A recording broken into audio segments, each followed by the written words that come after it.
इचना मैम कमाई कमाई तौनरिगे मैम नुंगाइनरिबो मैम सुम तौदना अइना नहानदिगे अखोगी पोस्टिंग लानी ना हाइबदो ngasidi adugi chatnaba ready tauba haure अखोगी पोस्टिंग लाए अदुदुना अखोई सेगी ट्रांसफर चलनी अदुना पोचे सिंजे हंजी द अखोई कोरियर द थानबा हाइदना कोरियर गी मी कौरे अदुना हानदगी पोचे से चखाइबो खोकाइबदे हौरेबको अदुना इमुंग मनुंग से पोचे लोइना चखाइरगा जाम थीना चाइरगा पोचे सिंजे पैकिंग तौरगा लेइरेबको अदो हाइदी पोचे से लोइसतने लोइबा नाइदे चलमदाइ मतमनिना अदो अखोई दुम सिजिनारपगी मतुंगिना पोचे से नोमा लोइसनना सुक जामंगनी हाइबा थाजादेबको चलमदाइ मतमजिगदि पोचे से दमादा जाम लेरमे अदो अखोइना इसागा कोनना चटपसे ngamaroy haidana pochei se hana courier da parcel to koina pot khai box ma parcel to ine boko ase akhoi si asi se na akhoi hafta ma matung da chatoini ado se hafta ma mang se pochei courier se parcel to thoe ado mayam jo heng chatpa matam da pochei jam gari parcel sumaina tawba khang da ba leira su jaye boko ado koi si gai si हो जाएगा आपका दो parcel हो जाएगा एक बक्सा हो जाएगा और एक तो जरा तीन बना देगा तो तीन बनाने से फायदा क्या है जाएगा आपका सामान कब दो कंप्लीट है जितना हमारे दो स्टाफ ना इन लोग हैं अच्छा ठीक है वो कल ही कर लेंगे काम होता है हाँ जी इसलिए हमारी छुट्टी रहेगी ना अल्लाह था चलो मैम दुबाई तौदना हजी पोचे पैकिंग तौबसे हौरेबको अदो से आरो सिनने अइना जाम पुनिंगबा मांदि जोन थोख्रसे ना हायबा अदो पुनिंगबदो हाइदि दुम सिजनराबनिना कानजु कानैना अदुदुगी सिमु आरो सिमु पुना बाइना हाइरे अदो मोइदि सोंद वेट की हिसाब त लौरेबने वेट त जेंगा दुमाना तौरगा लोइना लौरे अदुगा वाशिंग मशीन सॉरी वाशिंग अखोगी कूलर दुसु अदुसु जोंद्रो बनी कूलर दुसु हाइनरे ममांगदसु साइकिल सु जोंथोखरेबको पुबा यारोइदबा खुदों चारद पुनिंगी हाइ साइकिल दुसु थाना बाइना तौरगा अदुसु जोंथोसिदा अदु लौरसिन अदु कूलर सिसु कुइना सिजनराबनिना अदुदि कलर सिसु व्हाइट ओइबनिना सेंदोगा ngorok langtrik langyaba aduna pamubana doidi nungsu nungai ba khoine lakpade sijenarakpane doisu haidi jamna phajana sijenariyabko poche phariyaba do jondokpudi lupa lising ani makhai tangda jontho ini se moi gi thabak tawminaba ni haina moi family puraga नौना लाप मीने ने तो जो है उपाय लेते बनी ने लाप 35 litre पानी भर दो और आराम से 2 दिन चलते हैं गर्मी में कोई कूलर बाय बाय ठीक है भैया चलो कोई नहीं अरे यार ऐसा वही मचा कपीबा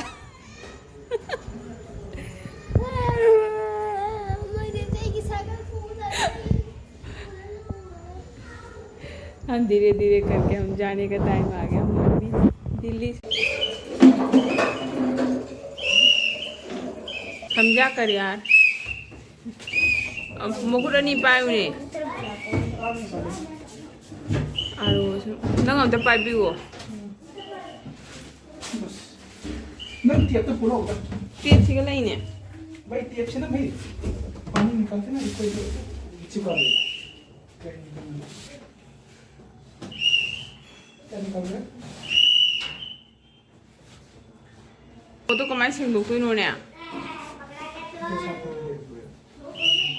की ब्रो ऐसे टाउन है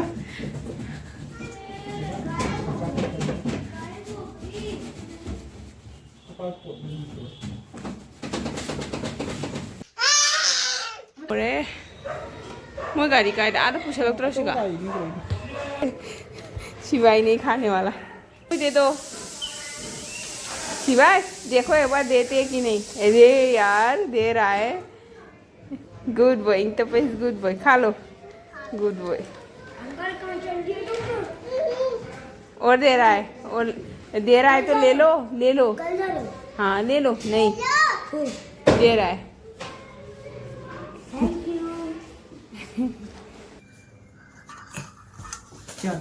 16 kilo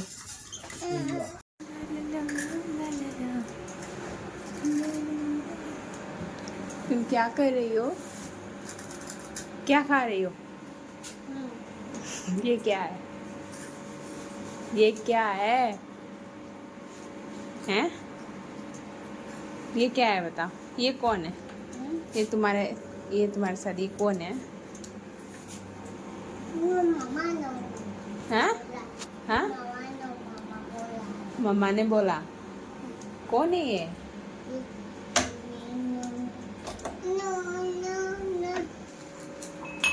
Demo aina sak thongi ma kakhala hajik mateng pangi aga puro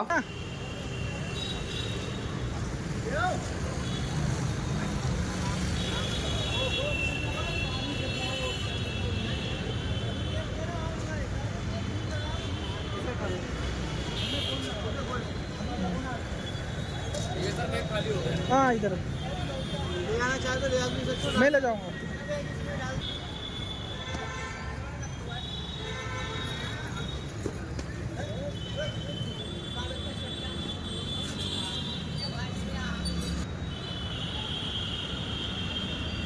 जाम बजे ना पैकिंग तो हुई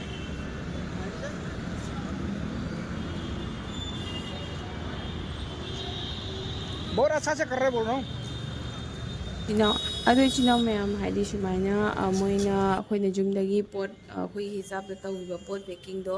मोइना थोलागा मोइ गाड़ी कारम दाइदा सुमाइना मोइगी कार्टून मपान दा हाइदी गाड़ी दो अखोइ गली द पुसला दिने हाइदी अतोबा गाड़ी लादी फरक ताने अदो सिना मोइगी बॉक्स पुरागा मपान थोगा तौरिने बकोस रोता अदो सुमाइना अखोइना पीबा पैकेज दो मोइना थुगारगा सुमाइना तौदोइनी अखोइ ममांगदा लेहलगा अदो सुमाइना मोइ लोइन अरेंज तौगा हापतोइनी अदो जाम फजनादी हापी देसा नंग लिगली नुंगली देसा जावसु काइदना बखोतना बको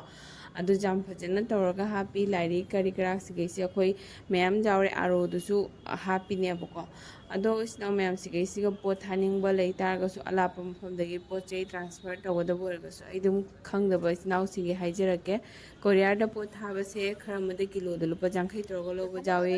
अदो खरमना किलो द 35 खरमना किलो द लुपा चाम फावबा हाइदि असिगी ममल खेनरिसे माइ माइगी पिन कोड की लोकेशन दो रिमोट एरिया होइबा अदि अखोइगी खर सिटी दो होइबा अदो हेक माइ ट्रांसपोर्टेशन नुंगाइबदो यामना लाइना गाड़ीना फंगिबा मखै रिमोट एरिया ओइद्रिबा मखै अखोइ ममलसे होंगना कोरियर दा मोइ सर्विस तौरेबको अदो पोचै सु अमते सोइदे ngamde अदो पोचै दि जाम फजना थाइ अदुगा तौबबुदि सि मोनि किलो दा 35 नि हाइसे अखोइगी पोतकी ममल दा नतेबको अखोइगी ट्रांसफर चटपगी पोनिना मफमने मफमदा मूवमेंट तौबनो पोचै ह्यूज ओएबको पोसे जामनिना कमाइन तौरे हाइबदा अखोइ किलो दा 35 दि ओरगे अदुगा अखोइगी पासलुबदबदि अदु खतंग ओय हैना हाइबा अदुगा मोइना असिगी लौरपो मतंददि मोइ स्क्वायर फीट की मतुंगिना लौरेबने गाड़ी दा हाइदि मोइना हापिबा बॉक्स अचौबदो अदुइदुगा नंग पोजावसु जावदस अदुइदोना कनग्रिब मफमदो अदु फावगी मोइ पारगा लौरेबा अदुदोना इस्नाव मैमना हेयंग खंगदबा सिंगना हाइदि अखोइगी पोति किलो दसु खतंग ओरगा पोसे जामना थोइएना खनबने को अखोइ अहानबदा दुमाइना खलुरे अखोइ हंदन अहानबा सुमाइना ट्रांसपोर्ट तौबनेबा अदो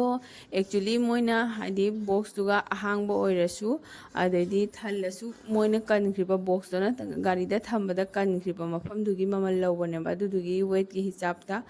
अदुना इसिनाउ मैमनसु थानिंगबा लेरगदि सुमाइना दुम थादो अखोइना इसाना चटकदबा डेट दुगी हप्ता अमा तरानी ममांगदा अदुमाइना थाबिरो युंगी मीसिंग लेबिबा तारगदि अदो सुमाइना कोरियर सिस्टम जे यामनादि नुंगाइबनी अखोइदा हक्चांग द कोमेबको अदो कनागुमा ममना ट्रेन दगी सु स्टेशन दगी सु थाबले स्टेशन दगी थाबदोना मु ममल खरगा ताबनी अदो सु अखोइदि सिनाना ए पाथोक पासिन तौरगा दुम सिना फरे सिना अखोइगी जाम लापतबा किलोमीटर अनि अहुम चलगा लेबदो स्टेशन दो चटपदो मो अखोइना थबक चिनबदो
पार्टी मस्त करो